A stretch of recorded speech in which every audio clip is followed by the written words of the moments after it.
everybody. Big Italy 42 here, talking about Week 8 FanDuel wide receiver options for you. And obviously, with this slate being, a little shorter of one than what we've seen for most of the season here, plenty of teams on buys. There's going to be some overlap, but that's just fine with me in cash games. I'm not too particularly worried about that. Starting off with the guy that you all know is my favorite wide receiver in the NFL, Mike Evans, coming in at $7,900 this week, facing a Raiders team that is number 18th in the NFL, according to Purple Outsiders, against number 1 wide receivers. And Tampa Bay, nice team total of 24.5. Evans coming off yet another solid performance last week where he saw, as usual, a ton of targets, had 13 targets, and caught 8 of those for 96 yards, 2 touchdowns. Now has 6 touchdowns over 6 games, has scored in all but 1 game. The only game he didn't was a Denver game. This is another tremendous spot for Mike Evans. Sub DK, and he's a number 2 priced wide receiver here, but $1,300 gap between him and Julio Jones. More on him in a second. It seems like too much to me. Obviously, Jones, tremendous play in his own right, but this is a guy, Mike Evans, who is one of the most targeted players in the entire NFL. He's 3rd in the league with 73 targets so far, and he's already had his bye week. No one ahead of him has. Most people around him have it. So 73 targets in 6 weeks. It's an average of about 12 a game. So this is still one of the best wide receivers in the game. He's going to be huge owned this week once again. And I think you'd be crazy to be missing out on him in your cash games, and certainly a guy you could throw in your GPPs as well, as he's really the only reliable option with much upside in that offense with Doug Martin out still. Or I guess not officially, but Doug Martin not likely to play this week. So in that passing attack, Mike Evans is the guy you need to have, and you need to get him into your cash games. Next up, this one's going to be easy analysis here. Julio Jones, $9,200, most expensive player on the board, but highest team total, highest game total. The Green Bay Packers ranked 26th in the NFL against number 1 wide receivers. And Jones averaging almost 120 yards a game so far. Matt Ryan looks as good as he ever has. Jones, 65 targets so far. 2 different games with at least with 15 targets here as well. He may just be the number 1 wide receiver in the NFL right now in his current situation, especially with Antonio Brown having Landry Jones under center, at least for the time being. But either way, not this week. There is no Antonio Brown. So Julio Jones, plenty of value at tight end, wide receiver, even quarterback this week. You can easily get him and Evans into your lineups, and that's certainly the way that I'll be going in cash games. This one's supposed to be a shootout, and I'll be stunned to see this one not go close to, if not well over this total of, I believe it's 53 points right now, 52.5. So great spot once again for Julio Jones. Moving on to GPP wide receivers, Larry Fitzgerald at $7,000 against the Panthers, 28th in the league against number 1 wide receivers. Obviously, Josh Norman has been gone, left after last season. And this is a Panthers team that's been horrible against the pass so far. 27th against the pass, 13 touchdown passes allowed. Larry Fitzgerald, 4th in the NFL with 71 targets, and is tied with Emmanuel Sanders for most targets inside the 10.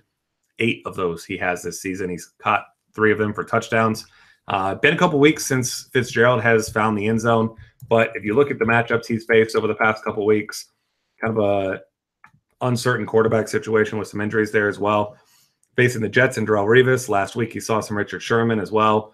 Still managed 15 for 119 over those 2 games, so a decent total, but now he's getting back into some cake matchups facing a Carolina team that has just been abysmal against the pass. So both John Brown, Michael Floyd dealing with injuries.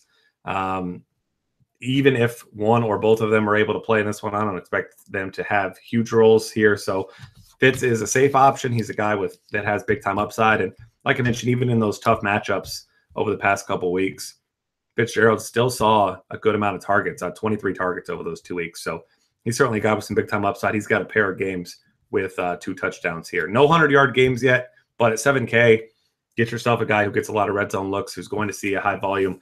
You don't really need him to rack up a ton of yards, especially with no yardage bonus on FanDuel. So moving on to our next GPP wide receiver, and that's T.Y. Hilton against the Chiefs. Team total of 24. Chiefs 21st against number 1 wide receivers here. Andrew Luck has sent the ball T.Y. Hilton's way at least 9 times in every game, leads the NFL in targets, and Hilton is a tremendous route runner. He's fast. He's not big, but he's elusive. And Andrew Luck has thrown more passes than any quarterback aside from Joe Flacco in the NFL. Dwayne Allen likely to sit out once again. Dante Moncrief looks like he is probably going back, likely in a limited fashion, but this is a guy, T.Y. Hilton, that still does have some big-time upside. He's had a couple monster games already this year, but his floor is not – I don't want to say it's bad. For his price, I would like to have a higher floor. I mean, you've seen a couple of these games here. 7 for 133 and a touchdown. He's got a 10 for 171 and a touchdown, 8 for 174 and a touchdown. But in between those, we saw a 49-yard game against Houston, 42 against Jacksonville, but he did find the end zone. So this is a guy that he has a solid floor. I think Evans and Julio have higher floors. Mike Evans for only $100 more. I think he's a better cash game option, but Hilton certainly does have the upside that you're looking for in GPPs. Value wide receivers. This is a week that there's plenty of value other spots, like I mentioned. So I'm really not going cheap at wide receiver. I'll likely be paying up to these next two guys I mentioned and the guys I already mentioned in most formats here. But Emmanuel Sanders coming in at $6,600, facing the Chargers. Team total near 24 points here. And he has at least 8 targets in all but one game. It was 6 in that game. It was against the Chargers, actually, where Trevor Siemian just looked horrible. And I don't expect him to play that poorly again. But at 6,600, Sanders, like mentioned above, seen a ton of looks inside the 10-yard line here. And he's not a guy with huge upside, but at $6,600, if he sees 8 to 10 targets in this one and hauls in, 6 to 8 of those passes, 70, 80 yards, it gives you a nice floor for cash games if you aren't able to pay up for these other guys. So I do think he's a solid option for cheaper this week. Next up, Randall Cobb. Keep your eye on his status. He is dealing with a hamstring issue. I'm not a huge fan of targeting guys with hamstring issues, but, with no Eddie Lacy, no James Starks, now Davis is in town, but essentially a non-factor last week. They say he's going to have expanded role this week. I think Ty Montgomery has done pretty well as kind of the hybrid back there. So I don't imagine that now Davis is going to see a huge workload either. So that means a ton more passes for Aaron Rodgers, threw 56 of them last week. Cobb has 37 targets in the last 3 weeks. 27 of those he has hauled in for 256 yards and a pair of scores. So once again, if he is healthy and suits up, we hear that he's not limited. He makes for a tremendous play, just $6,800 this week against the Falcons team that I mentioned is it's going to be a shootout, 53-point total in some spots, team total of almost 25 points.